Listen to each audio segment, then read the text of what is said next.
Operation सिंदूर के बाद पिछले 2 दिनों से पाकिस्तान के ड्रोन और मिसाइल भारत को निशाना बना रहे हैं, जिन्हें निष्क्रिय करने के साथ ही भारत ने पाकिस्तान को मुंहतोड़ जवाब दिया है।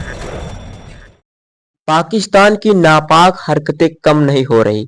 जम्मू कश्मीर की डीसी कॉलोनी में पाकिस्तान की ओर से की गई भारी गोलाबारी में राजौरी के अतिरिक्त जिला आयुक्त राज कुमार थापा के साथ साथ 2 अन्य नागरिकों की मौत हो गई। कल रात राजौरी के डीसी कॉलोनी में उनके घर पर गोला गिरने से थापा घायल हो गए थे, क्योंकि इलाके में रात भर भारी गोलाबारी जारी रही। शुक्रवार को श्रीनगर के एयरपोर्ट इलाके, जम्मू कश्मीर के सांबा, जम्मू शहर और बारामूला, पंजाब के पठानकोट और फिरोजपुर और राजस्थान के बाड़मेर में विस्फोटों की आवाजें सुनी गई। इसके अलावा अपडेट ये है कि ऐसा देखा गया है कि पाकिस्तानी सेना अपने सैनिकों को सीमावर्ती क्षेत्रों में भेज रही है। शनिवार सुबह हुई मिया और सेना की प्रेस ब्रीफिंग में बताया गया कि भारत ने कहा कि महत्वपूर्ण बुनियादी ढांचे को नुकसान पहुंचाने का पाकिस्तान का दावा पूरी तरह झूठा है। इसके अलावा भारतीय सेना ने भारत में एयरफोर्स स्टेशनों को नष्ट करने के पाकिस्तानी दावों को नकारने के लिए तस्वीरें दिखाई, जिनमें समय भी लिखा था। प्रेस ब्रीफिंग में विंग कमांडर व्योमिका सिंह ने बताया कि इंडियन आर्मी फोर्स ने पाकिस्तान की कार्रवाई के जवाब में सिर्फ टारगेटेड सैन्य ठिकानों पर सटीक हमले किए। उन्होंने कहा कि भारतीय सशस्त्र बल तनाव न बढ़ाने के लिए प्रतिबद्ध है, बशर्ते पाकिस्तान भी ऐसा ही करे। भारत पाकिस्तान तनाव और देश विदेश की अन्य बड़ी खबरों की लाइव अपडेट्स से जुड़े रहने के लिए आप हमारे चैनल को सब्सक्राइब कर लीजिए। भारत और पाकिस्तान के बीच तनाव के बीच प्रधानमंत्री नरेंद्र मोदी ने शनिवार दोपहर एक उच्च स्तरीय सुरक्षा बैठक की अध्यक्षता की। इस बैठक में रक्षा मंत्री राजनाथ सिंह, एनएसए अजीत डोभाल, सेना प्रमुख और शीर्ष सुरक्षा अधिकारी शामिल हुए। फरीदाबाद डीसी ने पब्लिक नोटिस जारी करते हुए शहर में ड्रोन, पतंग, hot air balloon, light air craft और चाइनीज माइक्रो लाइट उड़ाने पर प्रतिबंध लगा दिया। सरकार ने शनिवार को सभी मीडिया चैनलों को सलाह दी कि वे सामुदायिक जागरूकता अभियान के अलावा अपने कार्यक्रमों में नागरिक सुरक्षा, हवाई हमले के सायरन की आवाज का इस्तेमाल करने से बचें।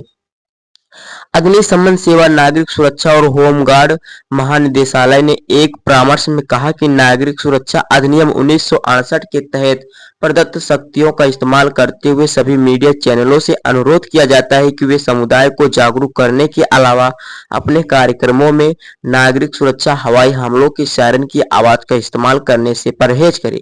परामर्श में कहा गया कि सायरन के नियमित इस्तेमाल से हवाई हमलों के सायरन के प्रति नागरिकों की संवेदनशीलता कम हो सकती है और वास्तविक हवाई हमलों के दौरान इसका इस्तेमाल होने पर नागरिक इसे सामान्य मामला समझ सकते हैं। पंजाब, फगवाड़ा, कपूरथला, बरनाला और फिरोजपुर में जिला प्रशासन ने एहतियात के तौर पर बाजार बंद करने का आदेश दिया, जबकि बठिंडा और फजिल्का में अधिकारियों ने लोगों को घरों के अंदर रहने या दुकानों के अंदर शरण लेने की सलाह दी। बरनाला शहर में सुबह करीब 8:10 बजे उस समय हड़कंप मच गया जब लोगों ने जोरदार धमाके के बाद विमान के चलने की आवाज सुनी। कुछ ही मिनटों बाद बरनाला के डिप्टी कमिश्नर ने सभी बाजारों को तुरंत बंद करने का आदेश दिया और नागरिकों को घरों के अंदर रहने का निर्देश दिया। भारत और पाकिस्तान के तनाव को लेकर एमआईएम प्रमुख असदुद्दीन ओवैसी ने कहा, श्रीनगर में ड्रोन आए, अंदाजा नहीं है कि सैनिक हमारी सुरक्षा कैसे कर रहे हैं। हमें ऐसे देश के खिलाफ खड़ा होना है जो पूरी दुनिया के लिए खतरा है। उनके परमाणु बमों को निरस्त करने की जरूरत है। हमें अपने रक्षा बलों का समर्थन करने की जरूरत है। भारत पाकिस्तान तनाव को लेकर एमिया प्रमुख असदुद्दीन ओवैसी ने कहा, हमारी जमीन पर, घरों पर, हमारे सिपाहियों पर हमले हो रहे हैं और उन्हें लोन मिल रहा है। हुकूमत चलाना तो दूर की बात, उन्हें अर्थव्यवस्था चलाना नहीं आता। यहाँ हिंदू और मुसलमान के बीच फूट डालना उनकी नीति है। मुरीदके और बहावलपुर में हमला हुआ जो अमेरिका में आतंकवादी है, उसके पीछे पाकिस्तान की सेना खड़ी है। तो दोस्तों, अगर आपको वीडियो पसंद आया हो तो वीडियो को लाइक और चैनल को सब्सक्राइब और वीडियो को ज्यादा से ज्यादा लोगों के पास शेयर करते रहिए। प्रधानमंत्री नरेंद्र मोदी ने शनिवार को रक्षा मंत्री राजनाथ सिंह, राष्ट्रीय सुरक्षा सलाहकार Ajit Doval, chief of defence staff Anil Chauhan और तीनों सेनाओं के प्रमुखों के साथ बैठक की।